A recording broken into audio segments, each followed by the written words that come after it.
संसार की सबसे बड़ी तंत्र साधना, संसार की सबसे बड़ी तंत्र साधना यदि कहीं है तो वो है कामाख्या। बोलिए श्री कामाख्या मैया की जय।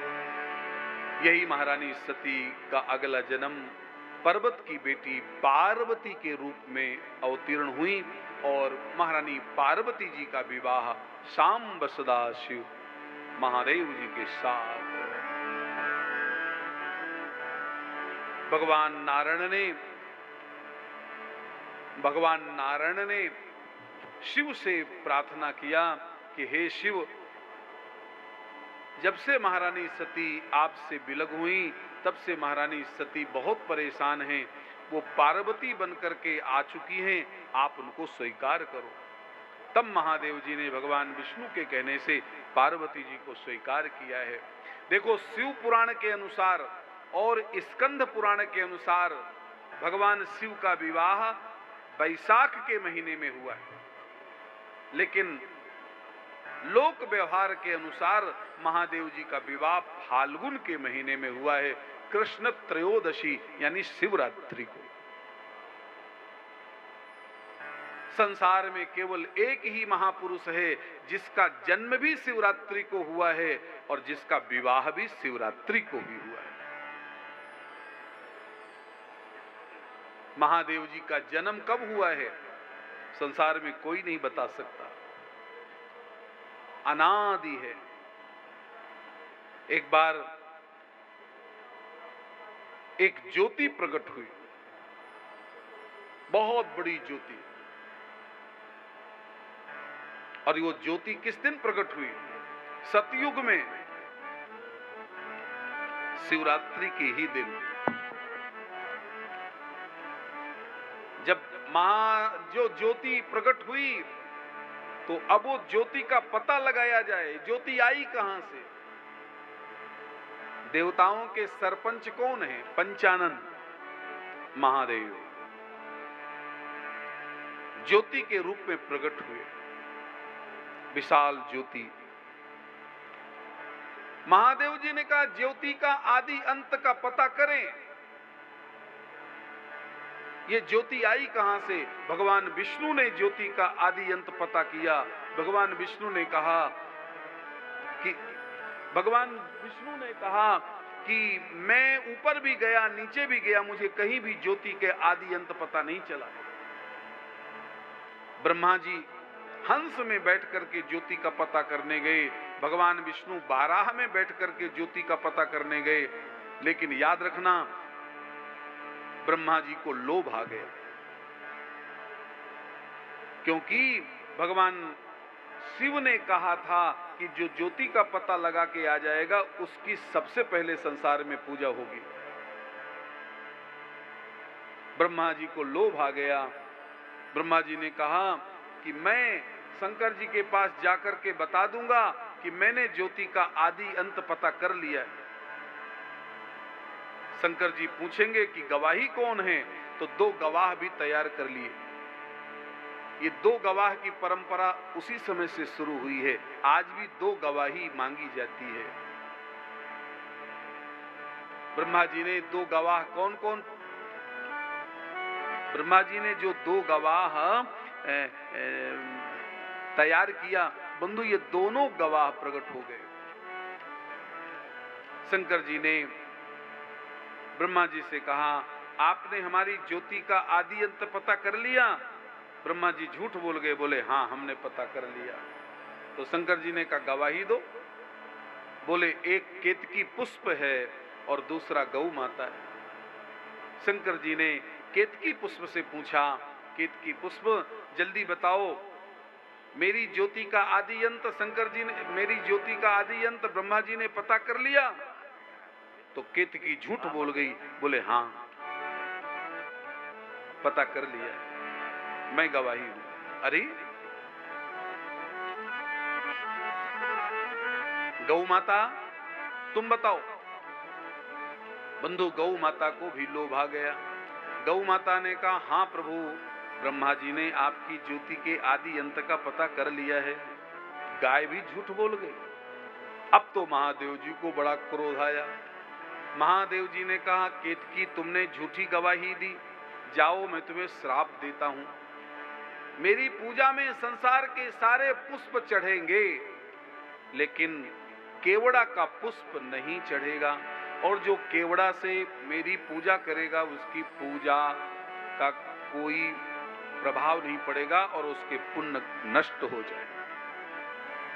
इसलिए महादेव जी की संसार की सभी पुष्पों से पूजा करनी चाहिए, लेकिन कभी भी केतकी पुष्प यानी केवड़ा से पूजा नहीं करना चाहिए। हे गौ माता, तुमने झूठी गवाही दी, जाओ हम आपको भी श्राप देते हैं।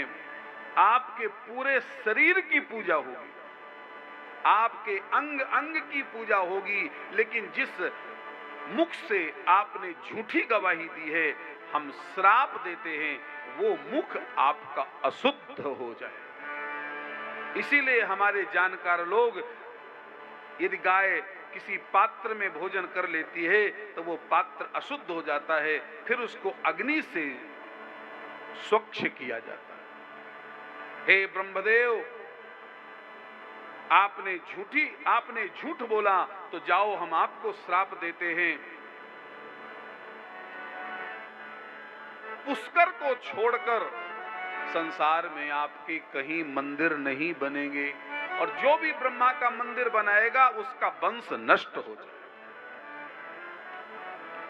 ब्रह्मा को श्राप लग गया, गाय को श्राप लग गया, केतकी पुष्प को श्राप लग गया। अब भगवान विष्णु आए। भगवान विष्णु ने कहा, हे महादेव, हमारे लिए क्या आज्ञा है?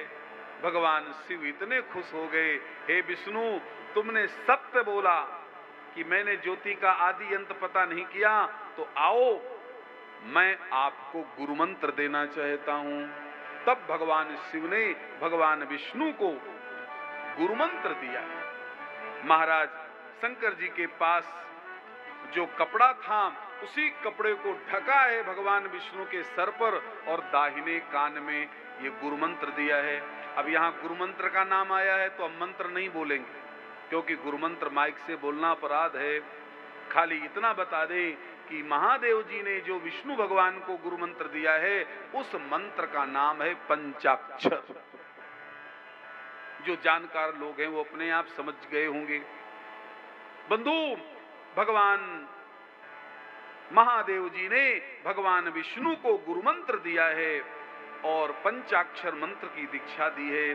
अब दीक्षा देने के बाद दक्षिणा देना चाहिए। भगवान महादेव जी ने कहा, हे विष्णु, मैंने तुमको दीक्षा दिया है, अब तुम हमको दक्षिणा दो। तो भगवान विष्णु ने अपना पूरा शरीर सौंप दिया। प्रभु, ये मेरा पूरा शरीर आपके दक्षिणा में दे दिया। बंधु, भगवान शिव की अत्यंत महिमा है। नमः शिवाय, ओम नमः शिवाय, नमः शिवाय, ओम नमः शिवाय, नमः शिवाय, ओम नमः शिवाय, हरे हरे बोले नमः शिवाय, नमः शिवाय, ओम नमः शिवाय, हर हर भोले नमः शिवाय, नमः शिवाय, ओम नमः शिवाय, हरे हरे बोले नमः हर हर महादेव। शंकर जी को एक मंत्र और प्रिय है। जितने भी संसार में शिव उपासक हो, इस मंत्र को जरूर याद कर लेना चाहिए। शंकर जी को बहुत प्रिय है ये मंत्र।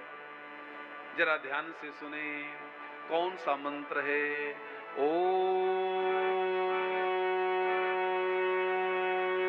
नमः। 10 मीटर, 100 मीटर, राम राम राम राम राम राम राम राम राम राम, ये बैखरी है। लेकिन याद रखना, बैखरी वाणी से भी एक अच्छी वाणी है, और वो है मध्यमा। जब मध्यमा जागृत हो जाएगी तो बंधु, ये जीभ मौन हो जाएगी। बस वो नाम कंठ में आ जाएगा। अब राम राम राम राम बंद, अब कंठ में आ गया, लो आवाज बंद, ओंठ भी बंद, जीभ भी बंद, अब वो कंठ बोल रहा है। आप कभी देखे ना महापुरुषों के जीवन में बैखरी नहीं होती, वो महापुरुष मध्यमा में पहुंच जाते हैं। और याद रखना, धीरे धीरे धीरे धीरे मध्यमा पश्चंती में पहुंच जाती है। अब कंठ भी बोलना बंद, वाणी भी मौन, जीभ भी मौन, ओठ भी मौन, भाव समाधि लग गई, प्रेम समाधि। बंधु, जब जीवन में परावाणी आ जाती है फिर तो बस वो महापुरुष सोता भी है तो भी नाम जप हो रहा है, वो महापुरुष चलते हैं तो नाम जप हो रहा है, वो महापुरुष खा रहे हैं फिर भी नाम जप हो रहा है। ऐसे महापुरुष आज भी संसार में हैं जो परावाणी से जपते। हम लोगों को लगता है कि देखो देखो बाबा जी तो बैठे सो रहे, अरे ना भाई, बाबा जी सो नहीं रहे, बाबा जी बैठे नहीं है, बाबा जी परावाणी में पहुंच चुके। बैखरी वाणी वाला परावाणी को समझे कैसे? इसलिए कभी महापुरुषों पर अंगुली नहीं उठाना चाहिए, उनकी दिनचर्या पर अंगुली नहीं उठाना चाहिए, क्योंकि वो परावाणी पे पहुंच गए। इसके बाद श्रीमद् भागवत जी में बंधु महाराज मनु के तीनों बेटियों की कथा के बाद महाराज मनु के बेटों की कथा है, उत्तानपाद और प्रिव्रत। महाराज उत्तानपाद, देखिए भागवत में जितनी भी कहानियां हैं उनको कभी भी कहानियों जैसे नहीं सुनना चाहिए। अब जैसे यहां उत्तानपाद नाम आया तो उत्तानपाद कौन? व्याकरण में उत्तानपादौ यस्सः उत्तानपाद, संस्कृत व्याकरण में उत्तानपाद राजा का अर्थ होता है उत्तानपादौ यस्सः उत्तानपादः। जन्म के समय पैर ऊपर हो और सर नीचे हो, उसको उत्तानपाद बोलते हैं। अब विचार करिए, हम जितने बैठे हैं सब उत्तानपाद हैं। उत्तानपाद की दो रानी सुनीति और सुरुचि, हमारे सबके भी जीवन में दो रानी सुमति कुमति, सबके उर रही, नाथ पुराण निगम अस कहि। सुनीति को ध्रुव नाम का बालक पैदा होता है और सुरुचि को उत्तम नाम का बालक पैदा होता है। बंधु, जब सुनीति के संस्कार, मां सुनीति ने अपने बेटे ध्रुव को जो संस्कार दिया है, ऐसे संस्कार आज भी किसी बालक को प्राप्त हो जाएं तो वो ध्रुव बन सकता है। एक बहुत अच्छा श्लोक है, दुःशीलो मातृदोषेन पितृदोषेन मूर्खता, कार्यपंडम वंशदोषेन आत्मदोषा दरिद्रता। याद रखना, माता के दोष के कारण से बालक चरित्रहीन हो जाता है, पिता के दोष के कारण से बालक मूर्ख हो जाता है, वंश के दोष के कारण बालक कायर हो जाता है और अपने खुद के दोष के कारण से बालक दरिद्र हो जाता है। महारानी सुनीति ने अपने बेटे को अच्छे संस्कार दिए और सुरुचि ने जब ध्रुव का अपमान किया तब ध्रुव ने भगवान की तपस्या करी। नारद जी ने ध्रुव जी को मंत्र दिया है, 5 महीने के अंदर भगवान ध्रुव जी को दर्शन देने आ गए। ध्रुव जी ने भगवान की स्तुति करी है, योऽन्तः प्रविश्य मिमां प्रसुप्तां संजीवयत्यखिल शक्तिधर स्वधाम्ना, अन्यांश हस्तचरणात् श्रवणत्वगादीन् प्राणान्नमो भगवते पुरुषाय तुभ्यम। देखो, 5 साल के बालक महाराज ध्रुव भगवान की स्तुति किया है,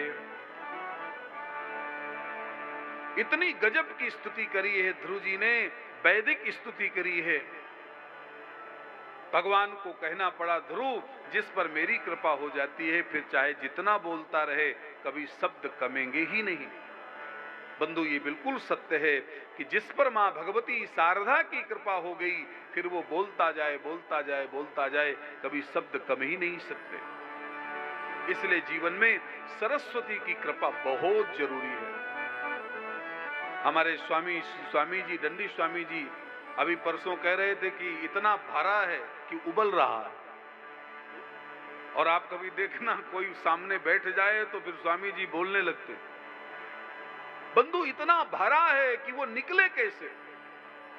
और जब मां भगवती शारदा की कृपा हो जाती है फिर बोलते जाओ बोलते जाओ बोलते जाओ, शब्द कमेंगे ही नहीं। श्वेत पद्मासना देवी श्वेत पुष्पोपशोभिता श्वेतांबरधरा नित्या श्वेत गंधानुलेपना। ये मां भगवती शारदा की स्तुति है, इसका नाम है सरस्वती स्तोत्र। और सरस्वती स्तोत्र का कोई पाठ करे तो भगवती सरस्वती की असीम कृपा हो। आज संसार में लक्ष्मीपति लक्ष्मी पुत्र आपको बहुत मिल जाएंगे, लेकिन बंधु सरस्वती पुत्र मिलना बहुत कठिन है। ध्रुव जी के ऊपर मां भगवती शारदा की असीम कृपा हुई। ध्रुव जी को भगवान दर्शन दिए। भगवान ने ध्रुव जी से पूछा क्या चाहिए, बोले कुछ नहीं, आपके चरणों की भक्ति। भगवान ने कहा नहीं, जाओ पहले खड 63 वर्ष सहस्त्रम 36,000 वर्ष तक तुम राज्य करो। 36,000 वर्ष तक ध्रुव जी ने राज्य किया है। इसके बाद ध्रुव जी का जो भाई उत्तम था उनका यक्षों से युद्ध होता है। ध्रुव महाभागवत ध्रुव जी के वंश में राजर्षि अंग का प्रादुर्भाव हुआ। राजर्षि अंग के जो बेटा हुए उनका नाम बेन था। बेन महान नास्तिक हुआ। बेन ने पूरे संसार में ढिढोरी पीट दिया, न यष्टव्यम न दातव्यम न होतव्यम द्विजः क्वचित् इति न्यवारयत् धर्मं बेरी घोषेण सर्वसा। ये क्या सुनने को मिल रहा है। महाभागवत ध्रुव जी के वंश में एक नालायक संतान कैसे पैदा हो गई। राजा अंग तो बड़े परम धर्मात्मा है, ऐसे धर्मात्मा पिता के यहाँ गंदी संतान कैसे पैदा हो गई बेन। बंधु याद रखना, उसमें महाराज का दोष नहीं है। ये बेन बचपन में अपने मामा के घर में ज्यादा रहा और मामा यमराज है, इस कारण से बेन का स्वभाव बदल गया। बाद में संतों ने बेन को मारा है। बेन के शरीर का मंथन किया है। ममंथुर रुम तरसा तत्रासित बाहु को नरा। महाराज बेन की भुजाओं का मंथन हुआ है। महाराज पृथु जी का प्राकट हुआ है। महारानी अर्ची जी का प्राकट हुआ है। महाराज पृथु को प्रथम चक्रवर्ती सम्राट बनने का गौरव प्राप्त हुआ है। उन्होंने धरातल का सम्मिलीकरण किया है। धरती को गौ बना करके दोहन किया है। प्रतिकूल बीजों को हटा करके अनुकूल बीजों का रोपण किया है। लोगों को खेती करना सिखाया है, पशुपालन करना सिखाया है। ये पृथु जी के ही कारण इस धरा का नाम पृथ्वी पड़ा है। किसके नाम से? महाराज पृथु का इतना पराक्रम हुआ कि इस धरती का नाम, वसुंधरा का नाम क्या पड़ गया? पृथ्वी। ये समुचित नगर किसने बसाए? ये महाराज पृथु ने बसाए हैं। ये शहर किसने बसाया? ये महाराज पृथु ने बसाया है। महाराज पृथु का बहुत महाराज पृथु ने हजारों यज्ञ किए हैं। इसके बाद बंधु इसी वंश में पुरंजनोपाख्यान की कथा है। यह भी कथा भागवत की बड़ी ही महत्वपूर्ण कथा है। आसीत पुरंजनो नाम एक पुरंजन और पुरंजनी की कथा है। ये पुरंजन जीव है, पुरंजनी बुद्धि है। ये कोई कहानी नहीं है, ये हम सबकी कथा है। लेकिन जब ये पुरंजन पुरंजनी से आसक्त हो जाता है, भगवान को भूल जाता है। सुत वित्त कलत्र में भूल गया, यही कारण जीव भयो दुखिया। बाद में परमात्मा पुरंजन को याद दिलाते हैं, पुरंजन को याद आता है। इसके बाद श्रीमद् भागवत जी के चतुर्थ स्कंध में दयया सर्वभूतेषु संतुष्ट्या एनकेन वा सर्वेन्द्रियोपशांता तुष्या सुजनार्दन। इसके बाद पंचम स्कंद आता है। पंचम स्कंद में महाराज प्रिव्रत का नाम आता है। महाराज प्रिव्रत बड़े महान थे, लेकिन महाराज प्रिव्रत को जब लगा कि मेरी जिम्मेदारी पूरी हो गई, तो महाराज प्रिव्रत ने अपने पुत्र आग्निध्र को राजगद्दी देके भजन करने चले गए। आग्निध्र को जब लगा कि मेरी जिम्मेदारी पूरी हो गई, तो नाभि को राजगद्दी देकर भजन करने चले गए। नाभि को जब लगा कि मेरी जिम्मेदारी पूरी हो गई, तो ऋषभ देव को गद्दी दिया और भजन करने चले गए। ऋषभ देव जी को जब लगा कि मेरी जिम्मेदारी पूरी हो गई, तो अपने बेटे भरत को राजगद्दी दिया और भजन करने चले गए। मानो ये कथा क्या संदेश देती है? ये कथा यही संदेश देती है कि जब आपको भी ऐसा लगे कि अब हमारी जिम्मेदारी पूरी हो गई, तो आप भी किसी को सौंप दीजिए और अपना कल्याण करने की तैयारी करिए। भरत जी ने भी वही काम किया, अपने बेटे को सौंपा और भजन करने चले गए। लेकिन बंधु, भरत जी यहाँ एक मृग के बच्चे में फंस गए। इसी कारण से भरत जी को मृग बनना पड़ा। दूसरा जन्म भरत जी का मृग हुआ। तीसरे जन्म में भगवान वही भरत अंगिरा रस गोत्र ब्राह्मण के यहाँ पैदा हुए और इनका नाम जड़ भरत हुआ। सिंधु सोबीर देश के राजा रहुगण को इन्होंने उपदेश दिया। ऐसा उपदेश दिया कि राजा सिंधु सोबीर देश का राजा रहुगण को परम ज्ञान हो गया। बंधु, बहुत लंबा उपदेश है, बस इतना कह करके हम आज की कथा को विश्राम दें। नमो नमः कारण विग्रहाय स्वरूप तुक्षी कृत विग्रहाय नमो वधूत द्विज बंधुलिंग निगूढ़ नित्यानुभवाय तुभ्यं रहु गणैत तपसा नयाति नच्चेज्जया निर्वपणात् गृहीत्वा नक्षन्दसानैव जलाग्निसूर्ये अंतिम विना महत्वादरजोभिषेकम्। बस जीवन में जो कुछ करना हो कर लीजिए, जीवन में जो कुछ करना हो कर लीजिए, कुछ भी होने वाला नहीं है जब तक किसी महापुरुष के चरणों की धूल हम अपने माथे पे नहीं लगाएंगे। इसीलिए हनुमान चालीसा की शुरुआत कहां से होती है? हनुमान चालीसा की शुरुआत कहां से होती है? श्री गुरु चरण सरोज रज रज बिना महत्पाद रजोभिषेकम विना महत्पाद रजोभिषेकम। बड़ी लंबा अध्याय है, मूल को पकड़ लें बंधु। जब तक हम किसी महापुरुष के चरणों में नहीं बैठेंगे, तब तक कुछ होने वाला नहीं है। भवाटवी का वर्णन करके श्रीमद् भागवत जी में भुवन कोश का वर्णन है, गंगा जी का विवरणन है, भिन्न भिन्न वर्षों का वर्णन है और भूगोल खगोल नक्षत्रों का वर्णन है। तामिश्र अंध्र तामिश्र रौरो महारौरो कुंभीपाक जैसे भयंकर भयंकर नरकों का वर्णन है। इसके बाद श्रीमद् भागवत जी का पंचम स्कंद समाप्त होता है। षष्ठम स्कंध में अजामिलोपाख्यान का दर्शन है। अजामिलोपाख्यान की कथा केवल ये संदेश देती है कि कभी जीवन में बंधु किसी की भी बुद्धि बिगड़ जाए परिवार में, क्योंकि यहां भरोसा नहीं कब किसकी बुद्धि बिगड़ जाए। इस संसार में कब किसकी बुद्धि बिगड़ जाए कोई पता नहीं।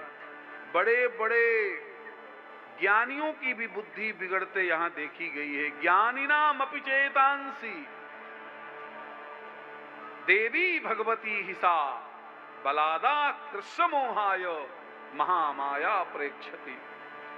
इसलिए भगवान से कभी कुछ मांगो या ना मांगो, लेकिन भगवान से ये जरूर मांगते रहिए कि हे प्रभु, हमारी बुद्धि, हमारे परिवार की बुद्धि कभी बिगड़े नहीं। और बंधु याद रखना, चाहे जितने बड़े बड़े मकान बनवा लो, यदि परिवार में एक छोटे से भी बच्चे की बुद्धि बिगड़ गई तो पूरे घर को नरक बना दे, पूरी स्थिति को बिगाड़ देगा। इसलिए भगवान से केवल एक ही प्रार्थना करना चाहिए, प्रभु हमें कुछ नहीं चाहिए, बस हमारे परिवार में सबको सद्बुद्धि बनी रहे,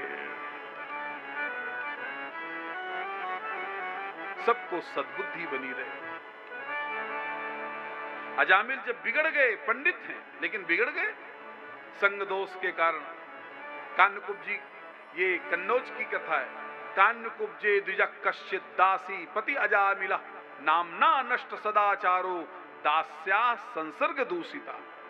ये संसर्ग से, लेकिन अजामिल की पत्नी ने अपने पति को ठीक कर लिया। हमारे यहाँ इतिहास साक्षी है, आप कभी पढ़िएगा, किसी का पति बिगड़ जाए, उसकी बुद्धि बिगड़ जाए, तो हमारे यहाँ पतिव्रता नारी अपने पति को ठीक कर लेती। हमारे यहाँ इतिहास साक्षी है, आप लोग सब जानकार बैठे हो। हमारे यहाँ पतिव्रता नारी की इतनी महिमा है कि पति को यमराज लेने आ गया। अब मैं नाम नहीं लूंगा, नाम आप दिमाग लगाइए कि कौन है। यमराज पति को लेने आ गया और ले गया 10 कदम। लेकिन जब उस महिला को पता चला कि मेरे पति को यमराज 10 कदम ले गया, तो वो महिला यमराज के पीछे पीछे चल दिया। यमराज ने कहा, आप कहां जा रही हो? बोले, जहां मेरा पति रहेगा वहां मैं भी रहूंगी। जहां मेरा पति रहेगा वहां। यमराज ने कहा, नहीं, अभी तुम्हारा नंबर नहीं है, अभी तुम्हारे पति का नंबर है। तो उस महिला ने कहा, तो फिर यमराज हिम्मत हो तो मेरे पति को ले जाओ। और कथा, इतिहास साक्षी है कि यमराज को छोड़ना पड़ा कि नहीं। मुझे कभी कभी लगता है कि कहीं ऐसी घटना किसी पत्नी के साथ हो जाए, यमराज पत्नी को लेके चला जाए। मुझे तो नहीं लगता कि कोई पति छुड़वा लेगा।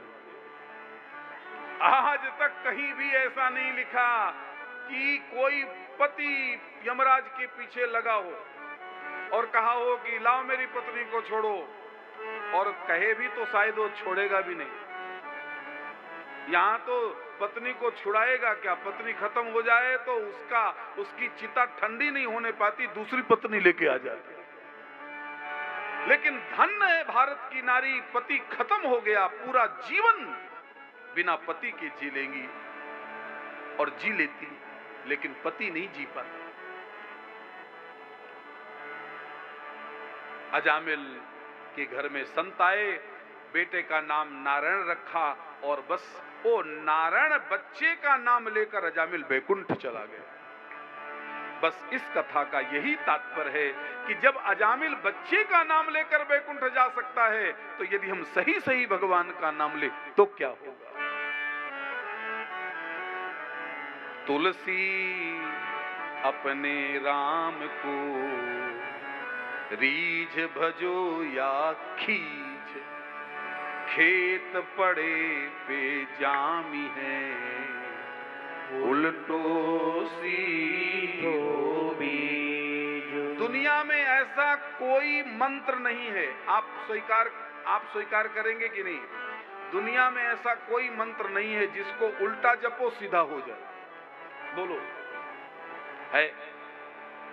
दुनिया में कोई एक मंत्र बता दो जिसको उल्टा जपिए और सीधा हो जाए। मैं तो कहता हूं सीधा जपोगे तो उल्टा हो जाए, लेकिन दुनिया में केवल एक मंत्र है जिसे आप उल्टा जपोगे तो भी सीधा हो जाए, और उस मंत्र का नाम है राम।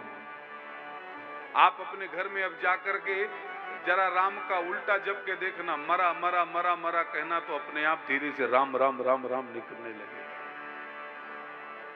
तो बस नामाभास से जब कल्याण हो सकता है तो भैया प्रेम से भगवान का नाम लिया जाए तो क्या होगा। कल हमारे स्वामी जी एक बड़ा अच्छा श्लोक बोल रहे थे, कृष्ण त्वदीय पद पंकज पंजरांते अद्यैव मे विसतु मानस राजहंस प्राण प्रयाण समये कफवात पित्तै कंठावरोधन विधौ स्मरणं कुतस्ते। इस श्लोक का अर्थ आप सब समझ गए होंगे। इस श्लोक का अर्थ यही है कि भैया जब तक शरीर स्वस्थ है तब तक भगवान का खूब नाम लीजिए, और नहीं तो क्या होगा, जब बुढ़ापा आएगा तो कफ वात और पित्त गले में प्रभावित करेगा। आप लेना भी चाहोगे नाम तो नहीं ले पाओगे, क्योंकि गले में कफ आ गया। तो इसलिए जब तक शरीर स्वस्थ है तब तक हम सबको भगवान का खूब नाम लेना चाहिए। आइए भगवान का नाम लें। और उससे पूर्व हमारे बीच पूज्य स्वामी जी पधारे हैं, जिनकी छत्र छाया में यह अनुष्ठान हो रहा है। चित्रकूट की पावन धरती पर आपने नारियल देकर के संकल्प लिया कि हम महाकुंभ प्रयाग में भागवत कथा सुनेंगे। आज महाराज जी का वो संकल्प पूरा हो रहा है। उन्हीं की तपस्या से ये अनुष्ठान पूरा हो रहा है। इस अनुष्ठान में विघ्न बहुत आए, लेकिन जब साधु की तपस्या होती है तो सारे विघ्न वापस लौट जाते हैं। तो महाराज जी का ये संकल्प था कि कुंभ में भागवत कथा हो। आपका तो बहुत बड़ा संकल्प था, अष्टोत्तर का संकल्प था कि 108 भागवत हो, लेकिन वो व्यवस्था नहीं बन पाई। कोई बात नहीं, भागवत होनी चाहिए, तो भागवत हो रही है। आज उस कथा का तृतीय दिवस हुआ। कल भगवान का जन्म हम लोग करेंगे, सब लोग मिलकर भगवान का जन्म करेंगे, और वो भी महाकुंभ में, श्री प्रयागराज में हमारे कल भगवान का प्राकट होगा, राम जन्म होगा, कृष्ण जन्म होगा। खूब आनंद के साथ भगवान का उत्सव मनाएंगे। धीरे धीरे श्रीमद् भागवत चतुर्थ दिवस में पहुंच रही है। तो आइए स्वामी जी का आशीर्वाद ले लें, फिर उसके बाद हम लोग आरती और प्रसाद लेकर ही आप लोग जाया करें। श्री राम जय राम जय जय राम, श्री राम जय राम।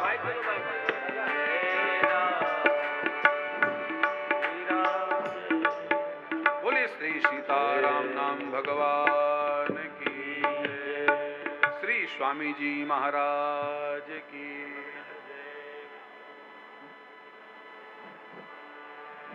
Hello hello hello.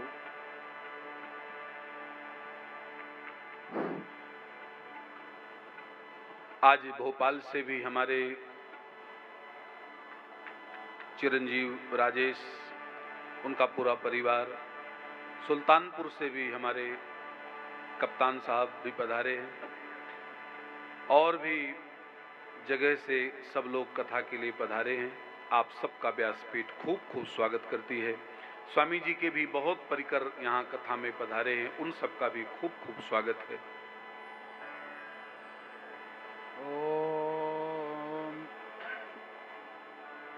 विदरत नव भावम वीणया शोभमान बिलखति हरिगाथाम सर्वदा सुप्रसन्ना स्फटिकमणिकमालां पुस्तकीं धारयन्तीं विधहरिहरवन्द्या पातु वागीश्वरी नः।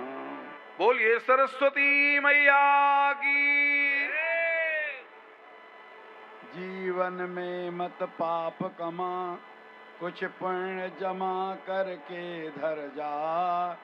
ये मन चंचल है विषयांचल में, न लपेट से कुछ तो डर जा।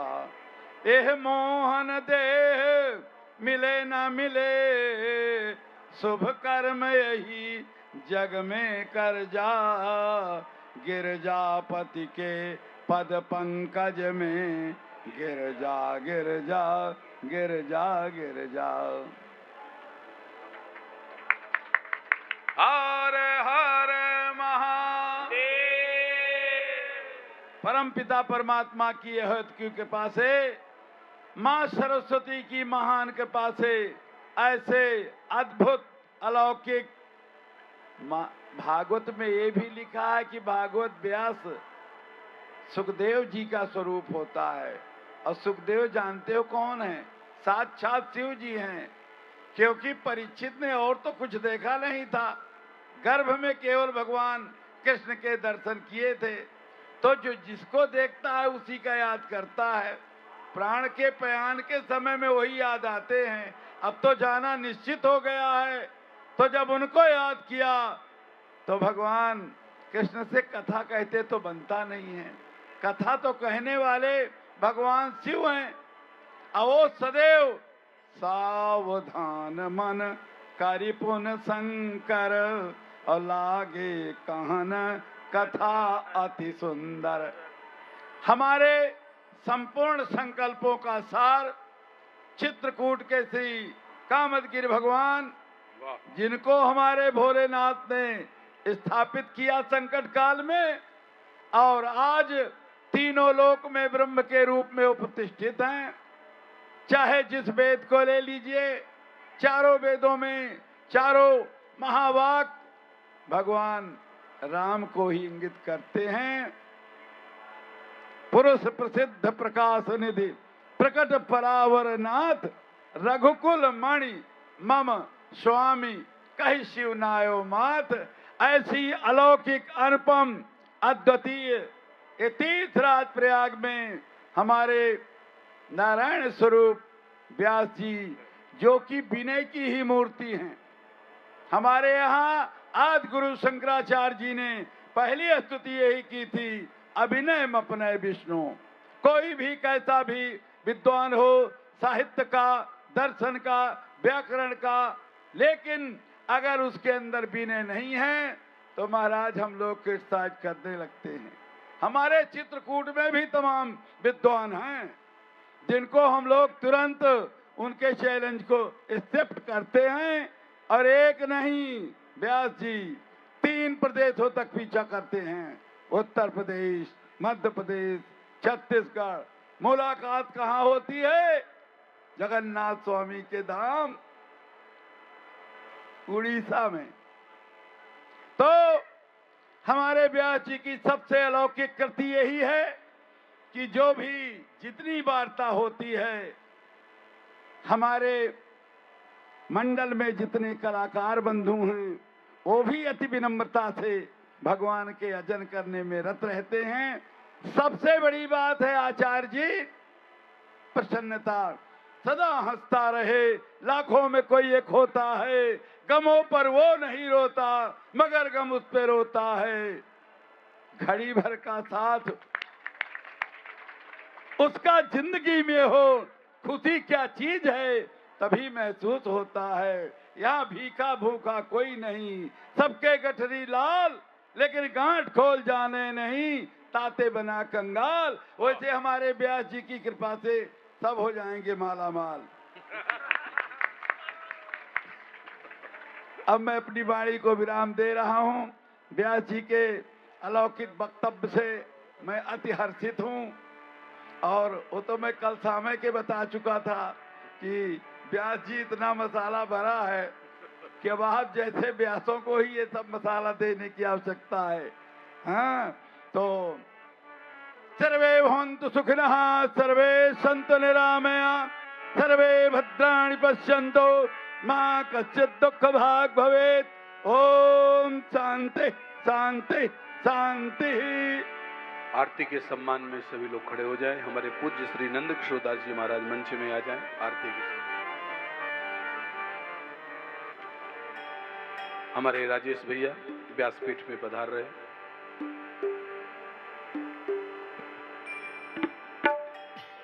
संजू जी पधारे।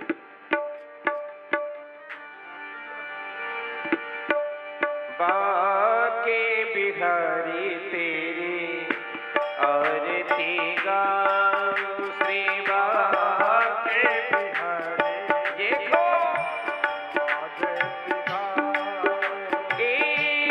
आरती गाऊं, आपको मनाऊं, आरती गाऊं मैं आपको मनाऊं।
अच्युतम केशवम राम नारायणं कृष्ण दामोदरं वासुदेवं श्रीधरं माधवं गोपिकावल्लभं जानकी नायकं रामचन्द्रं भजे। हरे राम